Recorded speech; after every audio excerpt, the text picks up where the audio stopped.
ഇത് വളരെ ഇൻട്രസ്റ്റിംഗ് ആയിട്ടുള്ള ഒരു ക്വസ്റ്റൻ ആണ്. എന്താണത്? താഴെ പറയുന്നവയിൽ ഏതാണ് ഇന്ത്യയിൽ ഇംഗ്ലീഷ് വിദ്യാഭ്യാസം നടപ്പിലാക്കുന്നതിലേക്ക് നയിച്ചത്? പൊതുവെ അധികം സാധ്യതയുള്ള ഒരു ക്വസ്റ്റ്യൻ ആണ്. യൂണിവേഴ്സിറ്റി അസിസ്റ്റന്റിന് ചിലപ്പോൾ ഡയറക്റ്റായിട്ട് ഇങ്ങനെ ഒരു ക്വസ്റ്റ്യൻ ഉണ്ടാവും. എന്താണ്? 3 സ്റ്റേറ്റ്മെന്റ് തന്നിട്ടുണ്ട്. ഏതൊക്കെയാണ്?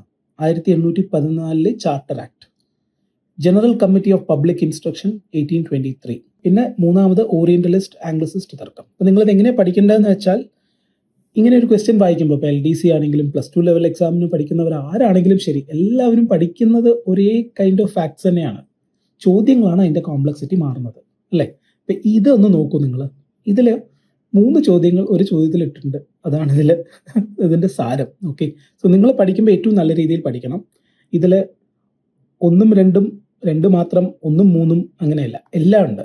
General committee of public instruction ഉൾപ്പെടെയാണ്. അതിലും വിദ്യാഭ്യാസത്തെ പറ്റി പറയുന്നുണ്ട്, പ്രതിപാദിക്കുന്നുണ്ട്. അതിൻ്റെ അടിസ്ഥാനത്തിലാണ് വന്നിരിക്കുന്നത്. ഓക്കെ, ഇത്തരത്തിൽ നിങ്ങൾക്ക് മോക്ക് ടെസ്റ്റുകൾ എടുത്തിട്ട് പഠിക്കാം, കുറേ കാര്യങ്ങളെ പറ്റി പഠിക്കാം. എന്നിട്ട് നിങ്ങൾ റിസർച്ച് ചെയ്യാം, ഗൂഗിൾ ചെയ്യാം, നിങ്ങൾക്ക് ChatGPT ഉണ്ട് ഇപ്പോൾ, അല്ലേ? പക്ഷെ ഇത്തരത്തിൽ എക്സാം എടുക്കുമ്പോൾ മാത്രമാണ് നിങ്ങൾ റിയൽ ആയിട്ടുള്ള ഒരു എക്സാം എടുക്കുന്ന സിനാരിയോയിലോട്ട് സിമുലേറ്റ് ആവുള്ളൂ.